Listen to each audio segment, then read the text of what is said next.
Hello friends, welcome to seeds of physics. कैसे हैं आप सब? चलिए आगे बढ़ते हैं और हम ग्राफ के करते हैं कुछ और questions.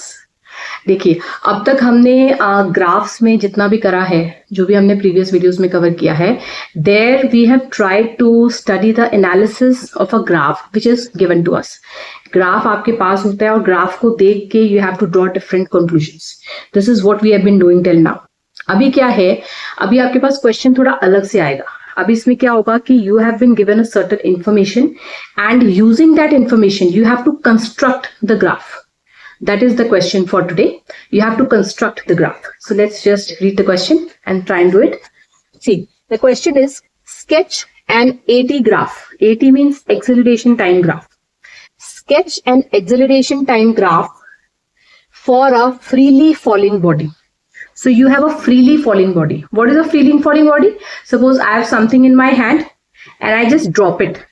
I'm not throwing it with any pressure or any force that I'm applying from my side. I'm just holding something and I just drop it. So when you just, like, suppose this is my marker, I'm holding it and suppose I just drop it. This is like throwing something.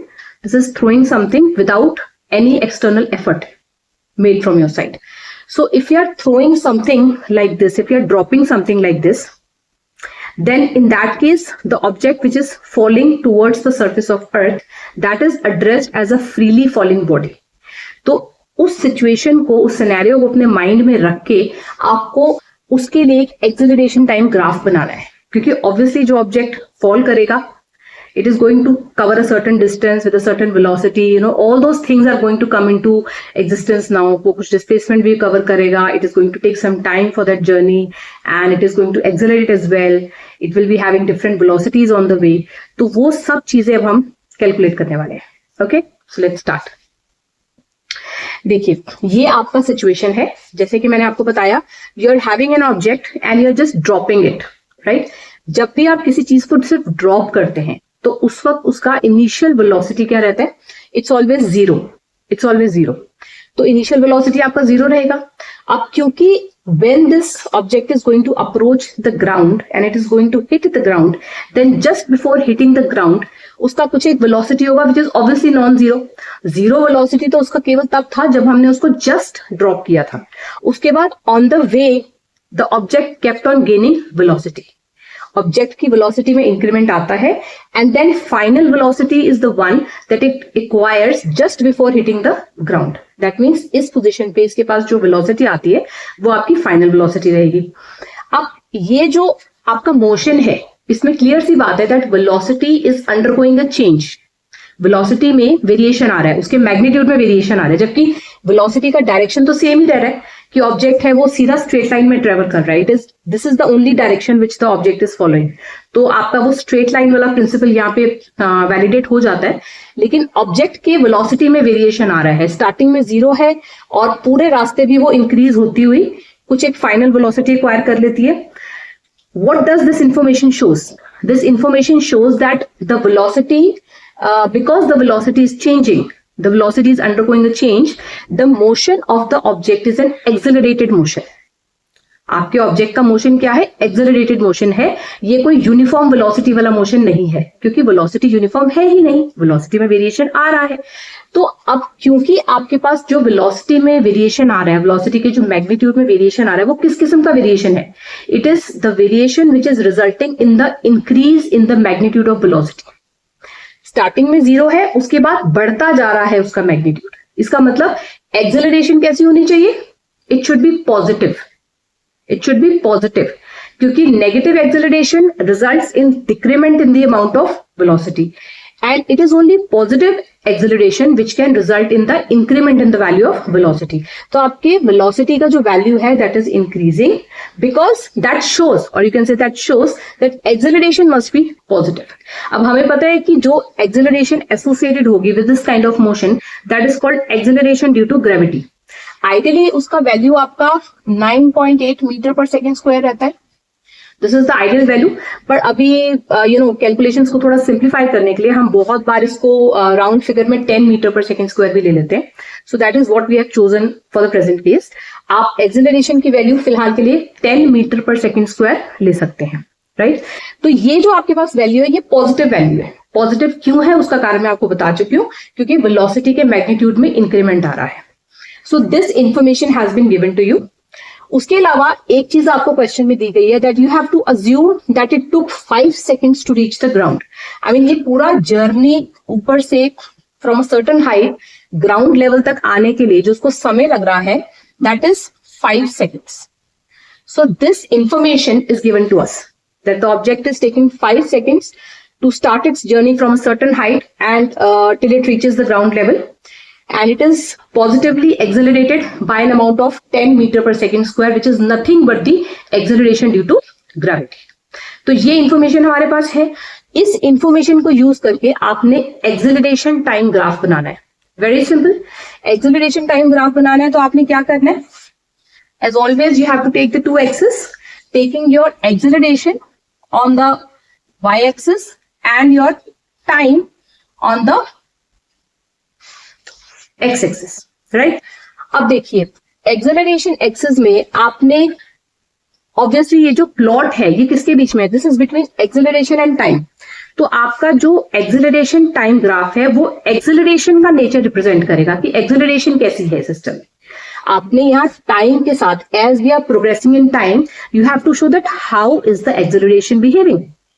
ठीक है, अब क्योंकि आपका जो ये हमने case लिया है this is a case of constant acceleration.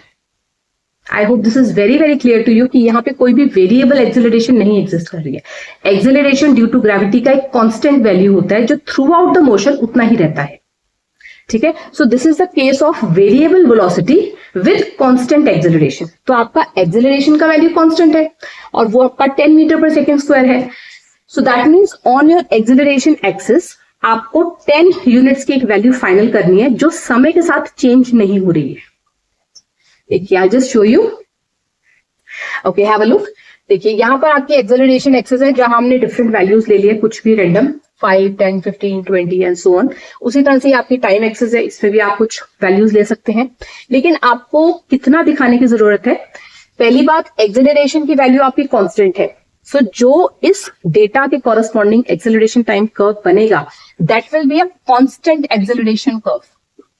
Constant acceleration curve मतलब कि ऐसे, जिसमें as the time is progressing there is no change which is found in the value of acceleration, it is intact 10 meter per second square। और क्योंकि ये positive acceleration है तो हमें ये जो स्केच है आपका, जो ये स्ट्रेट लाइन आपने ड्रॉ करनी है, ये स्ट्रेट लाइन आपने पॉजिटिव एक्सेलरेशन के साइड पे ड्रॉ करनी है, नेगेटिव पे नहीं ड्रॉ करनी। राइट, नेगेटिव पे हम कब ड्रॉ करते हैं, अगर हमारा रिटार्डेशन का केस होता, लेकिन हमारा क्योंकि पॉजिटिव एक्सेलरेशन का केस है तो you have to draw it on the positive side. And positive side पे आपको एक कांस्टेंट वैल्यू पे which is 10 metre per second square, इस वैल्यू पे आपने एक स्ट्रेट लाइन को ड्रॉ कर देना है। स्ट्रेट लाइन हम क्यों ड्रॉ कर रहे हैं, क्योंकि आपके पास एक्सेलरेशन की वैल्यू सेम आ रही है at time equals to 1 second, 2 second, 3 second, 4 second, 5 second. देखिए 5 सेकंड का तो आपका टोटल जर्नी ही है जैसा कि क्वेश्चन में दिया गया है। 5 सेकंड के बाद तो 5 सेकंड तक तो आपका जो ऑब्जेक्ट है वो ग्राउंड तक पहुंच जाता है। So your journey is over in 5 seconds. तो हम ये ग्राफ केवल 5 सेकंड्स तक ही अज्यूम करते हैं। तो 5 सेकंड्स तक आपके ऑब्जेक्ट का सेम एक्सेलरेशन रहेगा and this is what is needed to be shown here. So this is your graph. I mean जो आपसे क्वेश्चन पूछा गया उसका ये आंसर है। लेकिन अभी हम इसमें कुछ और भी करेंगे, इसके आगे भी हम कुछ और करेंगे। Second part of the question is कि सपोज आपको गिवन एक्सेलरेशन टाइम कर्व से वेलोसिटी टाइम कर्व भी बनाना है इसी सिचुएशन का और डिस्प्लेसमेंट टाइम कर्व भी बनाना है, तो आप कैसे प्रोसीड करेंगे, ठीक है, वो हम डिस्कस करने वाले हैं। तो this is the acceleration time curve. Now using this acceleration time curve we are going to draw the corresponding velocity time curve first and then from the velocity time curve we will draw the displacement time curve. Okay, चलिए देखिए, अब हमने जब velocity time curve बनाना है उससे पहले we have to make certain calculations from the acceleration time graph because using this graph only we are going to make the velocity time graph, right. अब क्योंकि जो आपका वेलोसिटी टाइम ग्राफ है, just visualize something that whenever you are constructing a velocity time graph, what do you want to have on the y-axis? You want to have velocity there, so we'll have velocity on the y-axis and we'll have time on the x-axis. So that means जो आपको y-axis पे अगर आपने velocity time graph plot करना है तो आपको velocity values चाहिए। That means for these time instants, 1 second, 2 second, 3 second, 4 second, 5 second, for these time instants you need to have velocity values.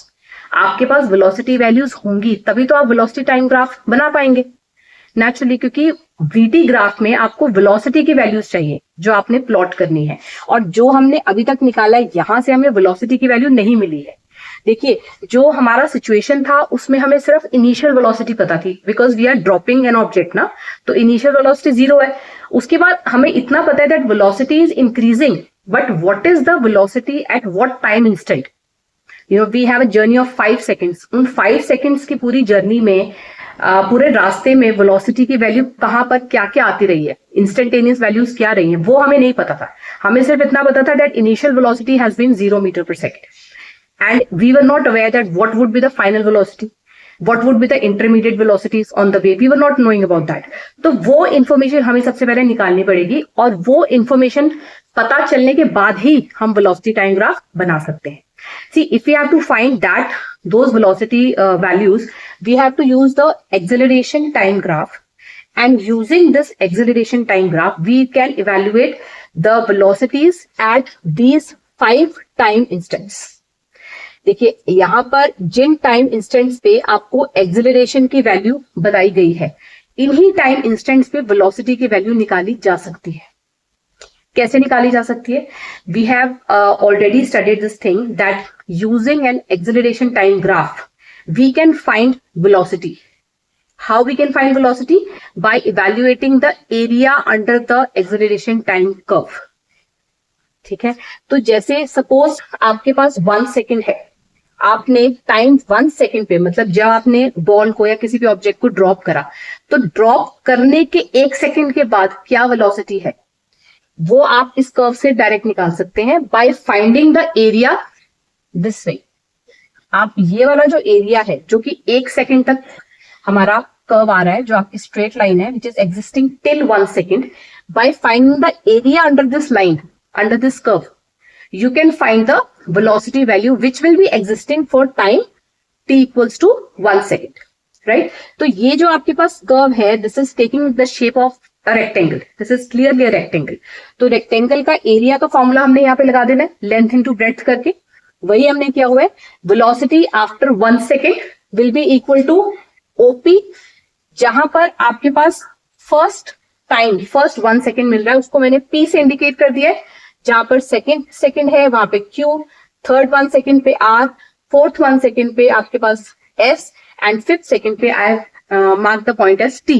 उसी तरह से यहाँ पर भी A, B, C, D, E, F. I mark these points so that आपको rectangle को समझना easy हो जाए और उसको कैलकुलेट करना आसान हो जाए वेलोसिटी की values.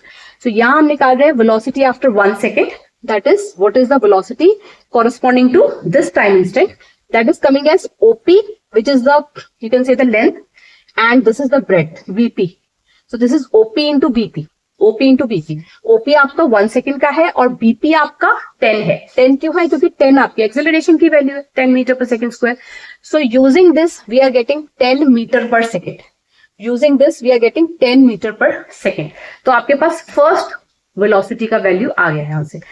Likewise, we can find the velocity values after 2 seconds, velocity value after 3 seconds, velocity value after 4 seconds, then after 5 seconds. तो 5 सेकेंड तक की हमारी वेलोसिटीज की सारी वैल्यूज आ जाएंगी. मतलब हमने यहाँ इस ग्राफ को इस्तेमाल करके 5 वेलोसिटीज की वैल्यू निकालनी है, जो टाइम 1 सेकेंड पे, 2 सेकेंड पे, 3 सेकेंड पे, 4 सेकेंड पे और 5 सेकेंड पे. 5 सेकेंड मतलब when it is just about to touch the ground, just at the end of the journey, उसका फाइनल वेलोसिटी कितना है वो भी हमने निकाल लिया है, क्योंकि उसका जर्नी ही 5 सेकेंड्स का है. तो 5th सेकेंड पे जो भी उसका वेलोसिटी निकलेगा which is coming out to be 50 metre per second, ये उसका फाइनल वेलोसिटी है जो कि ग्राफ से निकला है हमारा. 5 मल्टीप्लाइड बाय 10 ऐसे करके. तो ये हमारी कुछ इंटरमीडिएट वेलोसिटीज आ गया along with the final velocity. ये वेलोसिटी का इंफॉर्मेशन यूज करके हम बहुत इजीली वेलोसिटी टाइम ग्राफ बना सकते हैं. Let's see how we are going to do it now.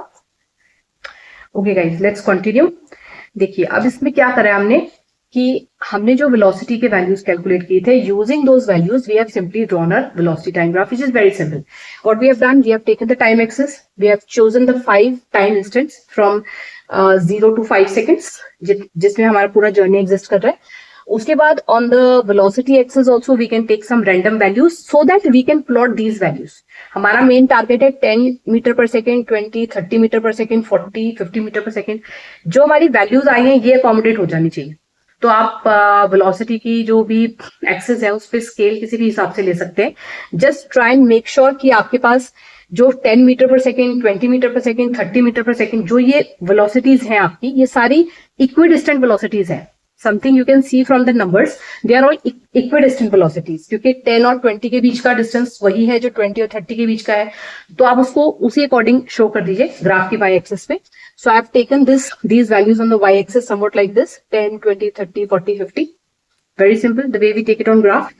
और बस उसके बाद हमने corresponding values को हमारे ग्राफ में सिलेक्ट कर लिया. जैसे 1 सेकेंड के अकॉर्डिंग आपके टाइम 1 सेकेंड पर 10 मीटर पर सेकेंड की वेलोसिटी है, so this is the point. Then for 2 seconds we have 20 meters, so this is the point. Then for 3 seconds this is the point, 4 seconds this is the point, 5 seconds this is the point. Then you have to just join all these points, and joining all these points you will get a straight line, a perfect straight line. Now why do you think the line has to be a perfect straight line? See, it has to be a perfect straight line because this is a velocity time curve, and this is a velocity time curve corresponding to constant acceleration. देखिए, constant acceleration जो भी आपके पास velocity time curve आएगा, इसका जो आपको पता है कि जो इसका स्लोप होता है, स्लोप इसका क्या होता है, एक्सेलरेशन ही होती है. अब क्योंकि इसकी एक्सेलरेशन कांस्टेंट है, 10 मीटर पर सेकंड स्क्वायर की कांस्टेंट एक्सेलरेशन है, तो अगर आपकी जो लाइन है वो परफेक्ट स्ट्रेट लाइन नहीं है, इसका मतलब कुछ एरर है. परफेक्ट स्ट्रेट लाइन का ही स्लोप कांस्टेंट आ सकता है. ठीक है ना. This is something we have discussed already in our previous videos. तो आपके पास जो भी ये लाइन आएगी, this should be a perfect straight line. That is going to assure that you have drawn the graph with adequate amount of precision, with adequate accuracy you have drawn the graph, right? So it has to be a straight line because only a straight line can give you a constant slope, and the slope of this graph, velocity time graph, is an acceleration, and we already know that this is a case of constant acceleration. So the line has to be a perfect straight line. तो ये आपका graph होगा for a freely falling body which is falling with an acceleration of 10 meter per second square, right? अब इसके आगे का हमारा step ये रहेगा, हमने दोनों ग्राफ्स ड्रॉ कर लिया है, हमारे एक्सेलरेशन टाइम ग्राफ ड्रॉ कर लिया है, हमने वेलोसिटी टाइम ग्राफ ड्रॉ कर लिया है. Now is the turn off displacement time graph. So using the data from the velocity time graph we are now going to draw the displacement time graph, right? Okay friends, so see, अब हमने क्या करना है कि because we have to construct the displacement time graph from this velocity time graph, तो हम यहाँ से भी कुछ information निकाल लेते हैं. Just जैसे हमने acceleration time graph से information निकाला था in order to construct the velocity time graph, likewise we can extract information from velocity time graph to form the displacement time graph. क्या information निकलेगा? डिस्प्लेसमेंट टाइम ग्राफ पे आपको displacement axis मिलेगी एक, और एक वाई एक्सिस होगी. That means you need to have displacement values with you. आपके पास इन्हीं 5 टाइम इंस्टेंट्स पे क्या क्या डिस्प्लेसमेंट वैल्यूज एग्जिस्ट कर रही है वो चाहिए आपको. वो वैल्यूज आपके पास होंगी तो सिंपली आपको वो वाला ग्राफ मिल जाएगा. तो वो वैल्यूज निकालने के लिए हमने यहाँ पर क्या किया है, we are using that same scheme of evaluating the displacement from a velocity time graph, and that is by finding the area under the velocity time graph. अगर आप area under the velocity time graph निकालते हैं तो आपको displacement मिलती है. तो हमने सक्सेसिव टाइम इंस्टेंट्स पे, that means time equals to 1 second, 2 second, 3 second, 4 second and 5 seconds. इन टाइम इंस्टेंट्स पे आपने क्या निकालना है, इन टाइम इंस्टेंट्स पे हमने निकालनी है हमारी velocities. Sorry, we have to find the displacement. तो डिस्प्लेसमेंट आप कैसे निकालेंगे? सपोज आपको टाइम इक्वल्स टू 1 सेकेंड पर डिस्प्लेसमेंट निकालना है from this velocity time axis, तो आपको इस ट्राइंगल का एरिया निकालना पड़ेगा. Can you see this triangle, triangle OAP, this small triangle. आपको इस स्मॉल ट्राइंगल का एरिया निकालना पड़ेगा. This will give you the displacement which the object is covering in first 1 second. तो वही हमने यहां निकाला है, displacement after 1 second. Will be equal to, जो आपके पास एरिया ऑफ अ ट्राइंगल होता है वो होता है half into base into height, तो वही फॉर्मूला लगाए यहाँ पर हमने लगाना है half into OP into AB. तो ये करके आपके पास 5 मीटर्स का डिस्प्लेसमेंट आ जाएगा। लाइकवाइज हम डिस्प्लेसमेंट निकालेंगे आफ्टर 2 सेकेंड्स। तो आफ्टर 2 सेकेंड्स आपके पास जो ट्राइंगल होगा that will be considered will be the bigger one, this triangle. तो ये ट्राइंगल है आपका OBQ। OBQ ट्राइंगल का आपको एरिया अंडर द कर्व निकालना है। तो वहां से डिस्प्लेसमेंट आफ्टर 2 सेकेंड्स आ जाएगी which is equal to half into 2 into 20 which is coming out to be 20 meters.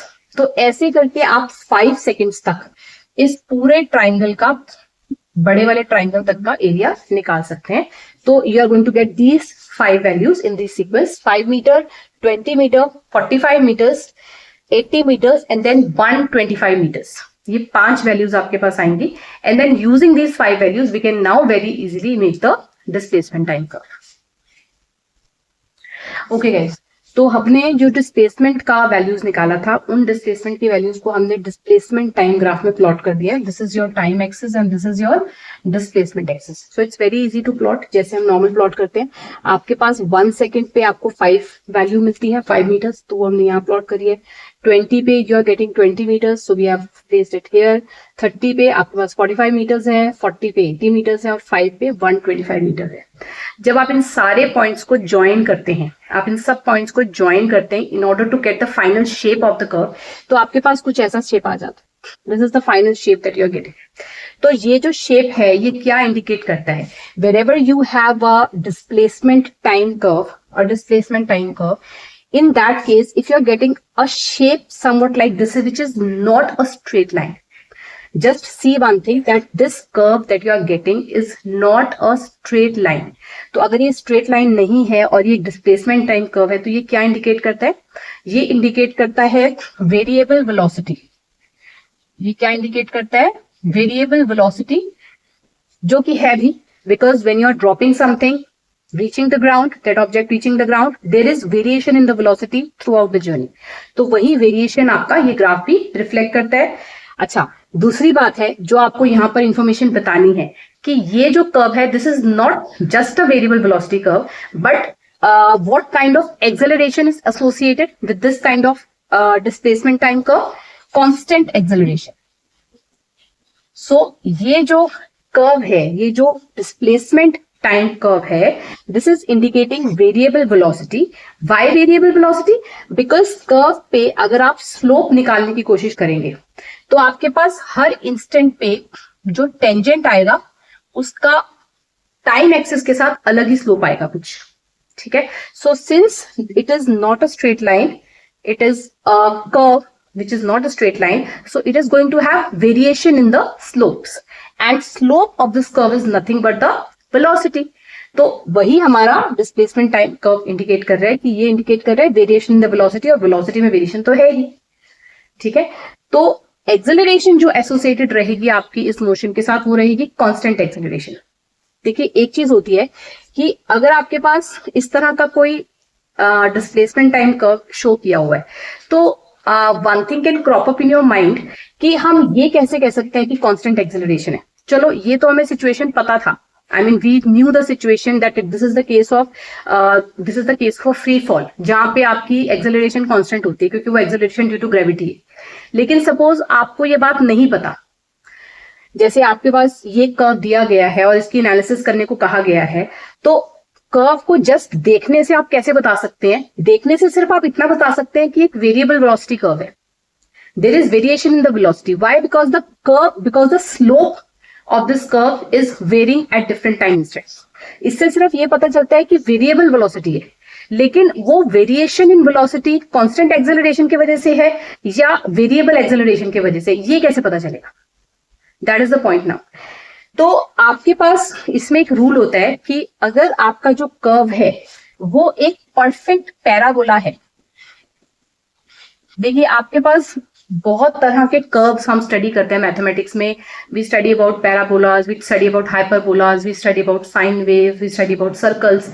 तो आपके पास जो कांस्टेंट वेलोसिटी और वेरिएबल वेलोसिटी और कांस्टेंट एक्सेलरेशन को शो करता हुआ डिस्प्लेसमेंट टाइम कर्व होगा, वो एक परफेक्ट पैराबोला होगा।